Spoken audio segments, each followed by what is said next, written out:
Looking to hire top marketing talent? Post your open marketing positions on the AMA job board and get them in front of over 116,000 job seekers.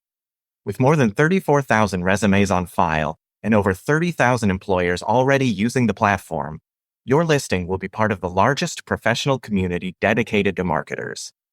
Connect with candidates at every career stage and find the right fit faster. 15 to 60-day job postings are available, and internship posts are free. Don't miss the chance to connect with top candidates. Create your listing today and find your next great hire.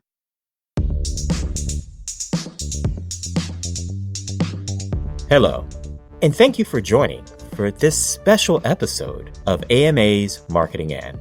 I'm your host, AMA's CEO, Bennie F. Johnson. In our episode, we'll explore life through a marketing lens, delving into the conversations of individuals that flourish at this intersection of marketing and the unexpected. We'll introduce you to visionaries whose stories you might not yet have heard of, but are exactly the ones you need to know. Through our thought-provoking conversations, we'll unravel the challenges, triumphs, and pivotal moments that have been shaped by marketing. Today, we have a really special guest, none other than Braden. Ethan serves as the Vice President and Chief Marketing and Communications Officer for Texas A&M. Drawn to Texas A&M because of its rich brand, storied tradition, academic excellence, research prowess, and commitment to selfless service. He brings a passion for building brands and teams that love and trust Aggieland. Braden leads the university storytelling and reputation building strategies, passionately positioning and promoting and protecting the powerful Texas A&M brand nationwide and globally. Ethan, in the midst of this championship season, welcome. Thank you, Benny. Good to be here. Oh my goodness. This is a conversation that we've been looking forward to having for quite some time. You've really been a powerhouse in thinking about how to market a university and all that it is in today's world. Talk a bit about what really drew you into marketing in higher education. Yeah, I had a tremendous mentor, presented an opportunity for me to follow him to Purdue University a matter of 6 or 7 years ago. Okay. And it was a great opportunity for my family and quality of life. And as I had a boss at Eli Lilly and Company once tell me, always take jobs where there's plentiful clay to mold something beautiful. And with what I saw at Purdue and with Dan's leadership, and at the time, President Mitch Daniels, it seemed like an incredible place to bring marketing mojo and marketing discipline and tell the world the story of this university that people may not have heard of or fully understood. And so I was fortunate to do that for 5 years at Purdue University and Purdue Global, their university for working adults, and then got this opportunity 2 years ago here at Texas A&M. And I would say the same thing. The complexity, the opportunity, the product, the people, the clay is just so plentiful in terms of molding a beautiful and powerful and impactful and important story. You know, it's amazing that you've only been at Texas A&M for 2 years. And recently this year, you got a spot on Fast Company's list of brands that matter for 2025. I'm going to move us away from the end of that story of being successful and being mentioned there, but start off with a bit of research that you did just last year. I'm fond of telling my team in marketing, sometimes we have to be bold and courageous, and we have to look in the mirror and ask if we're ugly or not. And it strikes me that you kind of did that. You did market research last year and found out that 40% of Americans had no idea or opinion about your university. Correct. How did that feel when you first read those numbers? I mean, it's not entirely shocking to me. You know, September of 2023, all I knew about this place was Johnny Manziel, a little bit watching R.C. Slocum as a kid, and Maroon, right? Maybe Reveille. So it was not lost on me that many in America in particular and global or globally have never had an emotional and comprehensive, positive introduction to this amazing place. If you're an Aggie, of which, you know, we've got 80,000 students, we got almost 600,000 former students worldwide, but 80% of the Aggies in our alumni, so to speak, we call them former students, live in Texas, right? 80,000 students, 95% of which are Texans.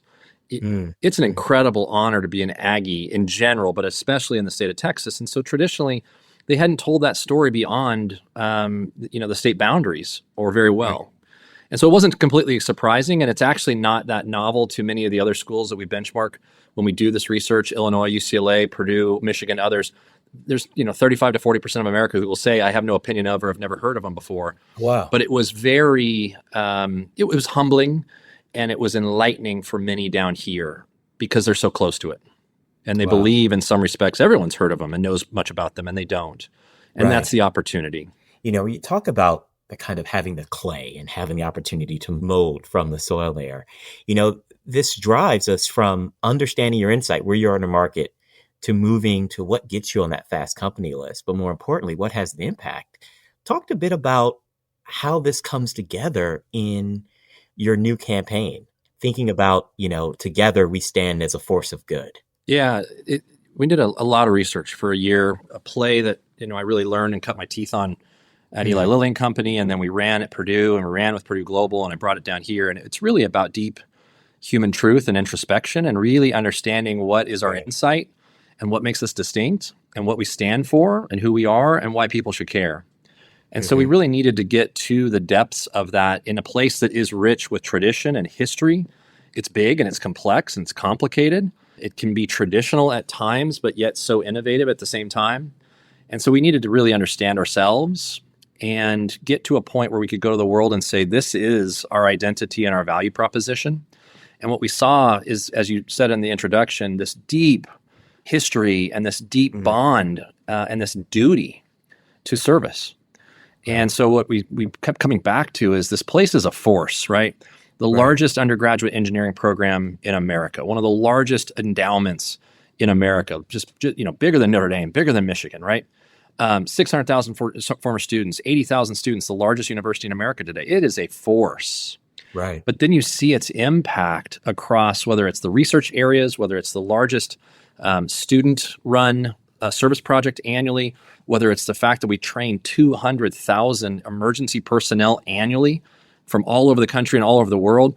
It's a force for good. Right. The place that stands together to do good. And so we wanted to make sure that impact, that service, that duty, that selfless orientation really shines through. And we really mean it when I say, and we kind of landed on this idea, that if you read U.S. News and World Report or Wall Street Journal or whatever you want to read, we can debate all day, what is the best university in the nation? We want to be that, but the only way we believe to get there is actually to be the best university for the nation. And I believe we have that with the magnitude and the momentum and the mission that we have here and that we really found here through our research. It's interesting as you kind of look and see what's hidden in plain sight, the unusually high number of public servants who come from your university, who are learning, training, and going into serving the public. Yeah, we were founded as a military institution, required military participation until 1960. But I think even more so than that is, as much as our core values have been ingrained and espoused and even etched in the buildings since about 2003, they've really carried us for 150 years. Right. So this is the place, probably comparable to Lilly and bigger than anywhere else I've ever been, where anybody you stop and if you were to poll them and say, what are the core values of Texas A&M, they can spit them off, right? Respect, excellence, leadership, loyalty, integrity, selfless service. They can and they live them. And the experience down here reinforces that from the day you come for the rest of your life. It's not just till you graduate, it's beyond. Right. And so this orientation towards values, I think, attracts a student that wants that. It attracts a faculty that wants that. And it culls them and it polishes the diamond even further. And they're attracted then to going out and serving their communities and serving their states and serving our nation and doing things incredibly well for the world. So service is at the bedrock and at the foundation and at the nucleus of what we do here. And it's no secret. And I think it's a real magnet to a lot of really wonderful leaders of character. Really powerful. So I'm going to ask this question. As you embarked on doing the research and kind of running the play, how did the brief change from 2024 to today? How did, the conceptual framework, the strategies change for how you're going to tell this story? Yeah, I think the word that, a couple of words I think are one, evolution, and two, dexterity. I don't want to just be a slogan or a tagline. And yes, a force for good is a powerful positioning for us and it's ownable. But really what we're trying to achieve and perpetuate is a brand platform that's got enough freedom within that framework, that's got enough of a plan, that's got enough dexterity and flexibility that the College of Education and the College of Engineering and student organizations and the former students can find themselves and find a place underneath that tent. Right. So whether it's this idea of Together We Stand, which is very powerful for many, with the 12th man and the history that we have there and the unity and the duty that we have, Right. or it's this idea of being a force, and God knows we've got individual faculty members who are a force by themselves. Right. But then we've got the force of the Corps of Cadets, or we've got the Corps, the force of 80,000. I want folks to have enough in that insight to find a place and to localize and to shine as the best version of themselves or their division or their department or whatever it may be in the guise of Texas A&M University. And so I think it's been the evolution from an idea to a true essence or a platform where everyone can get in character when they go to market. And they can go to character as the best version of themselves at Texas A&M University being the tip of the spear. Mm-hmm. Really interesting. It kind of coming into the best of yourself. I'm going to ask that question a bit with your stakeholder community. As many universities face, and you're no different in this space, but I'd love your insight. How do you manage and navigate simultaneously, we talk about the dexterity, speaking to an audience that's 19, 20-year-old students, an audience that are grad students, faculty, administration, alumni, parents, the Texas community, and those outside? How do you find that kind of balance with your approach to addressing all of those stakeholders? I mean, I think there are things that are universal, and that's what's at our essence, and that's at our core and our values and who we are and what we stand for and why we think the world should care. I think the other part of that, though, is then knowing your target audiences and prioritizing and speaking to them with the limited resources, time, efforts that you have. I speak to this idea of 80,000 students, 95% of them being Texan. I'm a rarity in the space of higher education where I think about enrollment and student demand probably as little as any CMO in higher ed today. And I will never become complacent, and I don't ever want to take that for granted. But the demand for this place allows us to actually reorient our efforts and our focus to audiences that don't know us. And that's why we focus on national reputation and national conversation.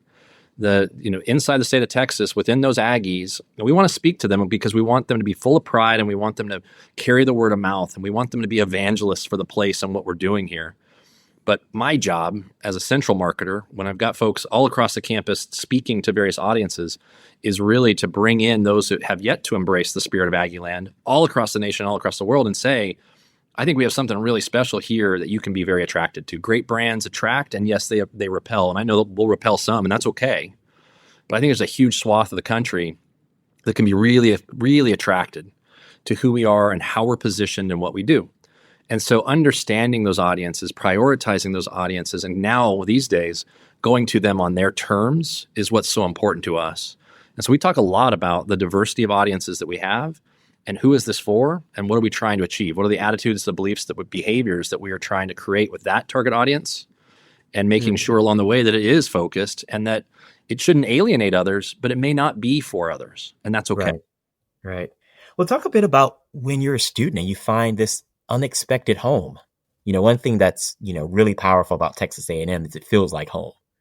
Right. But as you said before, it feels like home for 90% of those who are Texans. So what happens when students come in from outside and find themselves in this new experience that feels a bit like home?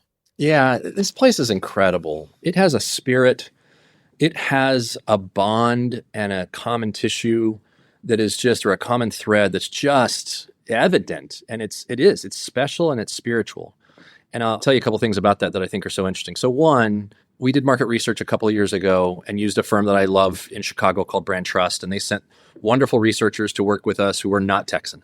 Mm-hmm. And when they gave us their output, one of the things that one of the researchers shared with us is she said, I've never done research with an organization. And she had worked with Morton's and Ram Trucks and Jack Daniels and others. But she said, I've never worked with an organization where the respondents used the word cult as much as yours did. And most of the time when they said it, they actually meant it in a positive way. And so Right. that can at times be the stereotype of this place. But in many respects, I see it as a really good thing. And I'll give you an example why. So there is a term here for people that don't buy fully in, that don't go to all of the ceremonies or don't go to the football game or maybe don't wear all of the Aggie garb that you see, from on me from head to toe. And the term is a 2%er. So the person that didn't completely buy in. Okay. And I haven't heard anybody say it this way. Maybe it's novel, I don't know. But what I like to share with people is I think that's really special because I think it's true. I think it's actually about 2% that don't do that, right? Which means the other 98 have found a home here, have found a connection here, feel like they fit, feel like they belong, find an organization to be a part of, and thrive and contribute, and don't just get education, they get understanding. And it's a reason why about 85% of our undergrads get their class ring. Getting your Aggie ring here is a bigger deal than getting your degree.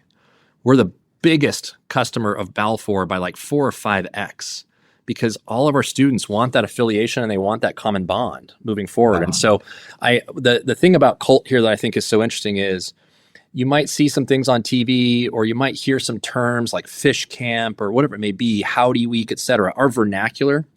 But as much as I want to share that with the world on their terms, and I don't want that to scare them away, what I've learned is all of these are incredible, thoughtful experiences to create community and bond and belonging in those students that carries with them for a lifetime. And I think A&M does that as well as any organization or university I've ever seen before. And so whether you came from Connecticut or you come from Denton, when you get here, you're an Aggie and you're surrounded with Aggies. And the idea is us, not me. And that's a powerful connection for the rest of that young man or young woman's life. So in keeping with this connection, I'm going to ask you a question about swag. My friend, you're a chief swag officer. Yep. What's your favorite piece of Texas A&M merch these days? We're getting ready into big game this weekend. You've seen it all. What's your favorite piece of merch? Well, you're going to get me in trouble with all of our licensees and partners here because I can't list them all off at once. But I'll speak to some of our latest ones that I'm really excited about. So you pretty much will never see me in something other than a poncho shirt. I love their apparel, and we've been lucky enough to partner with them this past year on licensed gear for Texas A&M University. I think they're just unbelievable shirts. They're long sleeves, they're short sleeves, they're corduroy, they're flannel, they're denim. They're just an unbelievable company. I love them to death.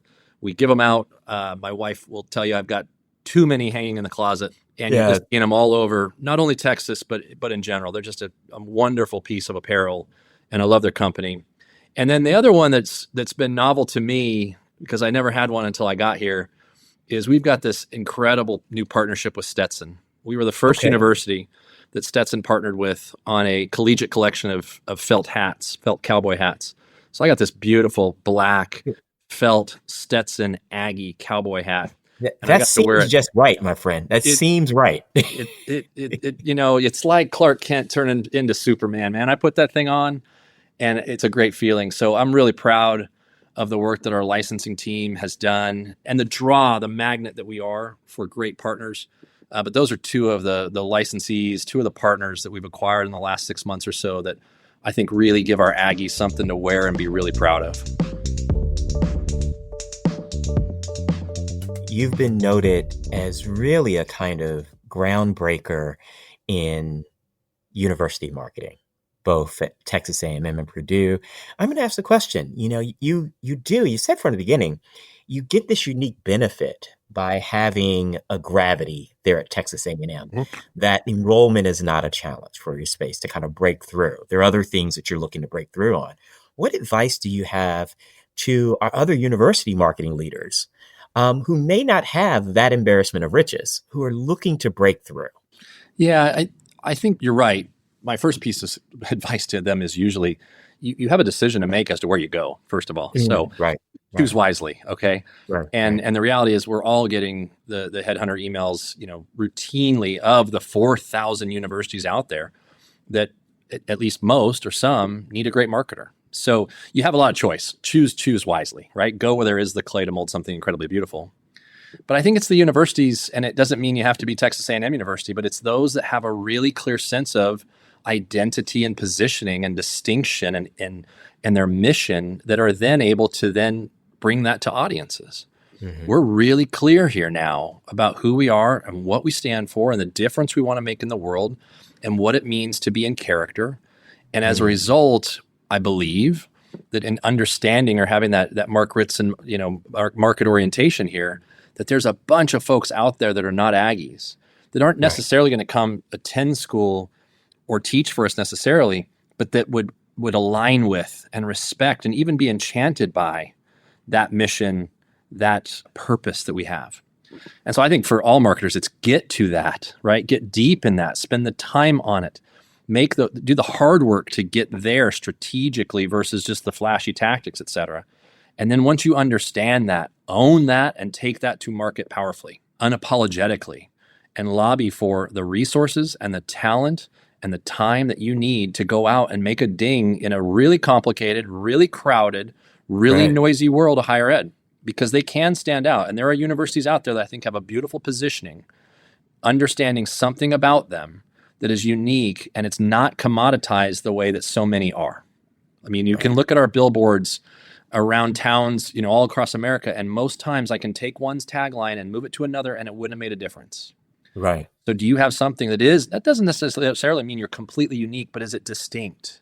Mm-hmm. And how do you bring that to market and make sure that it's something the world wants? And if they do, give it to them with boldness and confidence and authenticity, and just have a hell of a lot of fun as a marketer bringing it to market. We talked about you having an incredible product in everything that the university represents, but going from this kind of lack of understanding, lack of exposure, to now being recognized as one of the most noteworthy public universities in the country. Yep.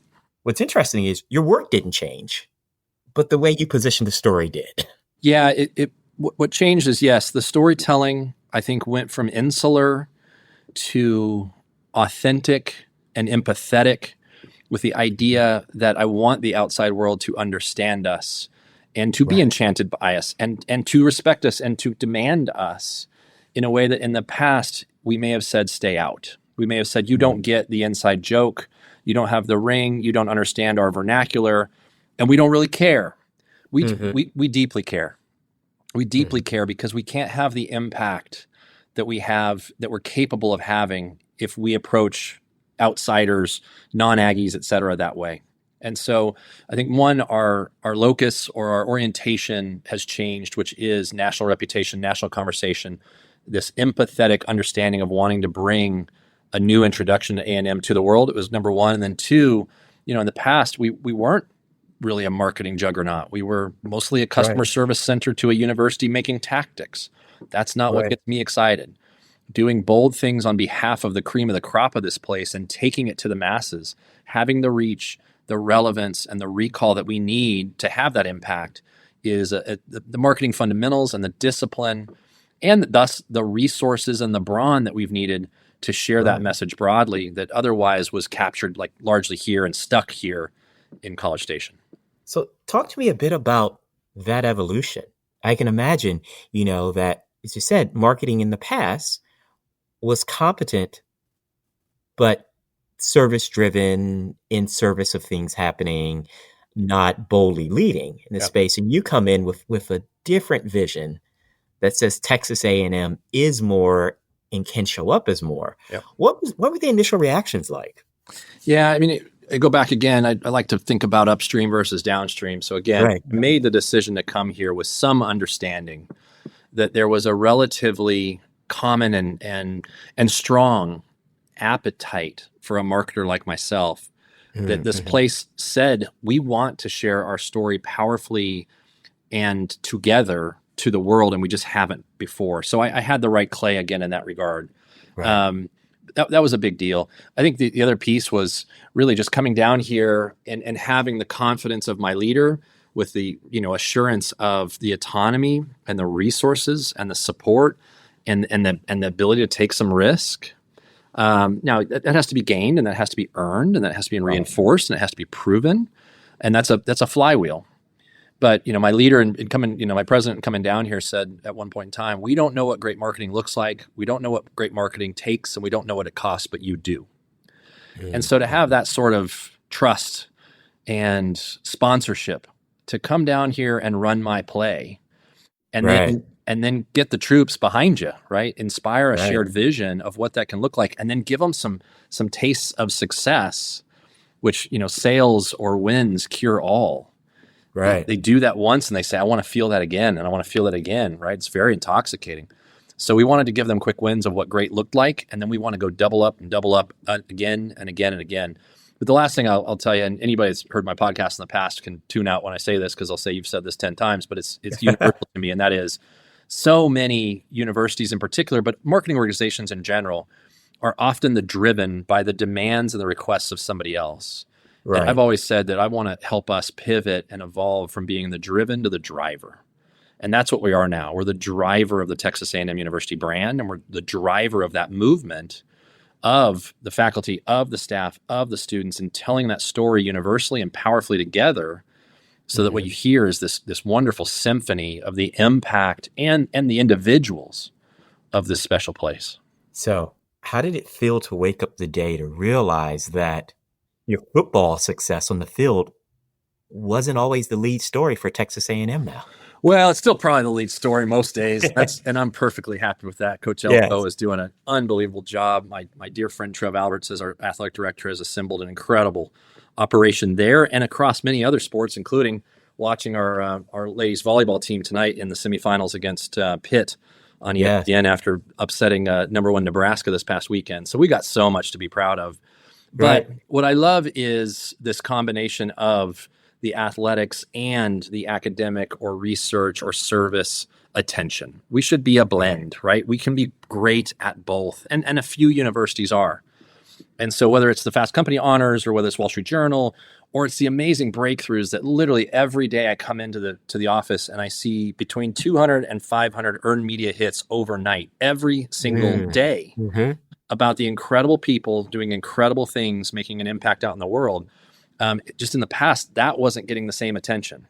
Right. And so there is a balance. We can be spoiled in both domains. Right. And athletics is the front door to so many to come here, but we're so much more than that. And so I want the world, and I want an individual audience member to see all of that and say, I had no idea. Oh my gosh, you're curing cancer and you're growing protein on the moon, and you have this unbelievable football team or equestrian team or baseball team, or you name it. You're right. You see it. We've seen it when we talk about this. You see it in the portfolio of the work. So yes, we're in the middle of football championship season. We're going to talk about college athletics, but you're also working on AI-driven flood prediction, right?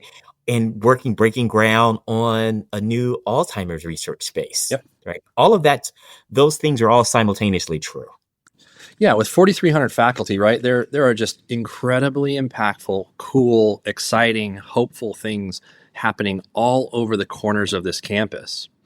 And that's the clay again, right? That's what I get to play with on a daily basis. I'm not creating. We've got all these experts, and they've long been experts. We're now giving them the platform and the microphone and the avenue to share those stories, and for others to share their stories. And that's what's so much fun, is we just have so much to work with. That can be, that you can create confusion that way. We are spoiled, but we could also be scattered. And so we do have to focus in the areas that we want to be preeminent, like national security, like space, et cetera. But no, there's good things happening all across the corners of this giant university. And that's why I think one of our value propositions, or one of the offerings, is that the impact that we can make at scale. We can make a huge difference in hypersonics or semiconductors or Alzheimer's or whatever, or rural healthcare for that matter, because we're working with 80,000 students and 4,300 faculty, not 10,000, right? Right. Come recruit from my 23,000 engineers if you want to make a big dent in one of the most pressing issues for the nation. Let's talk a bit about platforms and distribution. One of the things that you did is you radically overhauled your YouTube strategy. Right. So we're going to be pragmatic for a second. We'll talk about a space where we all have access to YouTube, but we don't all have access to strategy. So talk a bit about, your approach in this past year and a half to your YouTube strategy. We did a similar thing at Purdue, and we were in a way forced to, because it was when COVID hit, right? many campuses will say, and I'm sure many organizations will say, and many cities will say, well, if we just get them here, we win them, right? Like just get them to campus or just get them to walk through the doors of our company. And that employee is going to become an employee, right? That happened to us at Purdue with COVID, where we said, well, now students can't come to campus. And their avenue to learn about us and experience us and determine their fit and make the most important decision they've ever made in their lives at that point, which is where do I go to college, is going to be largely made now virtually. And so we overhauled not only our approach, but our content and the configuration and our sophistication with YouTube. And so I brought that down here.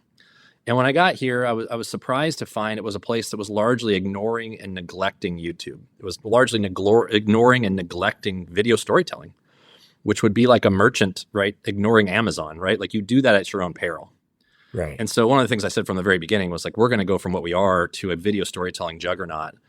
And that is a place we will invest in the hiring and the training and the accessing and the distributing and the resourcing to be excellent at. And so we've done that. And we're getting there. And that's a journey. And we're nowhere close to where we will be in time, but we're getting better by the day. But the other piece was then really working with YouTube and understanding the platform and their ABCDs to say, this isn't just art. This isn't just your gallery, right? There is a science to this. And we need to design our video storytelling to succeed on YouTube. We need to organize and thumbnail and distribute and pay to be effective on the platform. So now you speak to the results. When I got down here, the year of YouTube views that we were having at that point in time was 336,000 views of our content. And we'd had one video in our 15 years on the platform that had ever amassed 1 million views. This past year, we had 80 million views of our content. 88% of those views took place outside the state of Texas. We're seeing 85 to 90% average view durations. And we have 23 videos now, just in the last year, that we've produced and placed on YouTube that have amassed at least 1 million views each. So we've transformed our commitment and our understanding and our excitement for video storytelling and YouTube as the such important delivery vehicle to hearts and minds and eyeballs nationwide and globally. So in that, what's been the most surprising success video? We all have the videos that we know are going to hit, but then there is always that one that we didn't see coming, and it's in our portfolio, and it's the little truck that could in this space. But what video in your portfolio has really kind of outperformed your thoughts or expectations? Well, I'll give you two, because I think one's worth telling, and the other will directly answer your question. I think the first one is, we can tell incredible stories about some of the more basic kind of kitchen table economic subjects if you tell it well and you capture the viewer with an intrigue and an interest and a what's in it for them. And so I think of Professor Mark Benton, for instance, and some of the work and the storytelling that we've done with him relative to standing desks and the impact that standing desks can have on employees or students, right?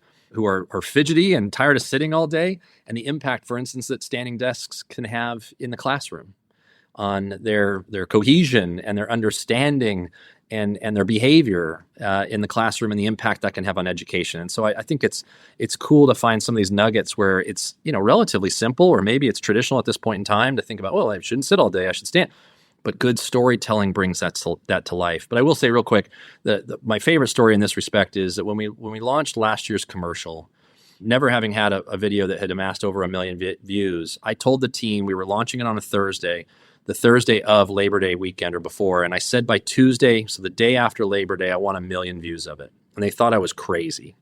Right. And I said, well, there's this thing called the Reach Planner with YouTube. And so go back and tell me, how much money do you need so that we can put some paid behind it and achieve 1 million views by Tuesday? They came back and they said, we need X amount. I said, here it is, go. What's so cool is that the planner told us with X amount of dollars, we could expect 850,000 to 1.2 million in views. We got over 6 million views on that initial investment. Wow. 6X what it expected us to get. And so I've said, yes, we will pay for the click, but it's the content that keeps them consuming it 85% of the way to the finish. Mm-hmm. And in that respect, got us 6X of the views that we thought we were going to get for that investment. And that's just beautiful storytelling that hits hearts and minds. And so the success of that commercial from last year, now with 25 million views on YouTube, 80 million on TV. That's one of our favorite pieces that we've created. And that was my team and Texas Filmworks to put that together. Excellent. So if you were to give some advice to Ethan when you first stepped on Purdue's campus as a higher ed marketer, what would it be? I think any time you go from a place that has such an expertise and a commitment and a common language and a muscle in marketing, like an Eli Lilly and Company, and you go almost anywhere else, but in particular, a university campus. I came on there with a lot of corporate speak. I came on there with a lot of energy and expectations. I was hitting a different tennis ball than necessarily those that were returning it. And it was my previous president here, Mark Welsh, who gave me advice at one point in time when I got here. So I've been in the space 5 years, and I still haven't learned this completely. But he said, "Hey, this is a place where sometimes you have to go slow to go fast." Mm-hmm. And one of the things I'm coaching our team on more than anything these days, especially our new hires, is how important it is to learn how to work within the system, and how important it is in a place like this that you get most things done through other people. Right. And so really understanding our systems, our finance, our procurement, our vendors, our project management, like mastering that to be the most effective, and not being a complete asshole in the process, but actually working well with your colleagues and bringing them along instead of bulldozing them has been really important. So I think this is this and in Texas in general is a place where influence without authority, warmth, relationship, care go a long ways. Right. And I probably didn't have all of that the minute I stepped on the campus at Purdue. But you've learned, my friend. I'm learning. I'm always in process. Wow. So what's next for you on the horizon? What are you excited about for this upcoming year? We just have so much. I have a whiteboard to my right, and for one reason or another, it was in midsummer. I just wrote the date 3 years out from now, and so it says July 1st, 2028. And it was something I learned at Purdue, but it's just this idea, and I remember, I can't remember who it was attributed to, but it's in Tools of Titans by Tim Ferriss. But it was an individual who said, like, anytime I look back far enough at my work, I'm allergic to it. I'm disgusted by it. And there's an insight there, and there's reality there of like, the work we're doing today will pale in comparison to the work that we're doing in 3 years. Mm-hmm. And so when we got to Purdue, we were celebrating videos that were achieving 100,000 views or 150,000 and taking them to President Daniels. And then we amassed 1 million, and we went, oh my gosh, are you kidding? 1 million. And it was 20 million, and then it was 50 million, right? What I'm excited about is just the continued development of this team to be the most capable and competent and confident and expert and excellent group to do justice to this special place and to tell these stories and more of them effectively and efficiently in novel ways to just have more and more impact. Our presence this year at South by will be, 2x, 3x what it was last year. Okay. Our thoughtfulness and the story that we're going to tell in our motorsports partnerships that we have this coming year, I'm so excited about because they just fit and they feel, and they're just going to do so much better than what we've done in the past. Right. Our work with Fast Company, same thing. The storytelling there, the opportunity there, the stages that we're going to put our experts on, the way we're going to tell their stories, the partners that we have now with Dude Perfect and Buc-ee's and Poncho and others. Every day we just kind of come in and we row hard and we create compound interest, and we look back a year later and go, oh my gosh, we're so much further down the field. So I'm looking forward to what this is going to feel like in a year from now when the team is that much better at doing this place the justice it deserves. Wow. I think that answer alone has earned you an invitation back, my friend. I would love that. What I want to do is, let's get together a year from now and we'll do that reflection again. What have we learned? Where have we grown? And having that moment of surprise that we thought 1 million was good. Right. No, I'd love that. A year from now. Yeah, man. Let's have that. And I'm inviting myself to be a part of your experience at South by Southwest. Please. We'll be there. So, I want to get a chance to feel this in person. No, please do. The presence we're going to have at South by this year is going to be awesome. And it was great last year. but it's nothing like what we have cooked for this coming year. And I will say, we went to AMA and higher ed most recently in DC, and we take a big group. I've done this for years. I think it's really quality to have them exposed to other universities, to have the team building that they experience by going in mass and getting exposed also to the great vendors that are there. We always bring back some new connection. But I've had it a couple times where if you send a good team to a meeting like that, they come back with their chests out a little bit. They come back saying, "Hey, we're pretty damn good." And what I like to remind them of is the quotation from Yellowstone where Rip tells Beth, "There's always a bigger bear." And so we can never get complacent. Anytime, as Jim Collins says, you think you're great, you're on the pathway to mediocrity. That's the strive that we have here is just to continue to get after it each and every day, believing we can get better. And so that would be fun. I'd love to come back and have to digest what I'm saying to you right now, a year from now, and how probably bad it was, but reflect on the year and what we've done and where we started with you. That would be a real treat. And you're absolutely invited to everything we do at South by and anywhere else we go. Oh, well, I will be there, and I can't wait for us to continue this conversation. This is the fun of these conversations. We get to be perfectly imperfect. Oh, that's as we build for better, and we'll keep an eye out for these bigger bears, my friend. Absolutely, they're out there, and there's some great marketers in this space included that are big bears doing incredible work on both at our residential colleges and as well as the online universities have great marketers at them. So there's always a bigger bear. Well, I just want to take this moment to just thank you for being a part of the podcast. We've been looking forward to getting together for a long time, and I'm really excited to have you here with all of the great work you've been doing, the energy, the vision, and the recommitment to the mission that was already there for Texas A&M. As I said before, being a top university is important, but being a top university for good, I think, is even better. I really appreciate that. Thank you so much for this opportunity. And thank you for your support and the team being there for AMA Higher Ed, and just open us up to share some of this insight that I know will be invaluable to our higher ed marketers and our marketers who are growing and leading. Ethan, thank you, good sir. Have a great weekend. All the best and success to you and the teams. Thanks, Benny. I really appreciate it, and beat the hell out of Miami this weekend.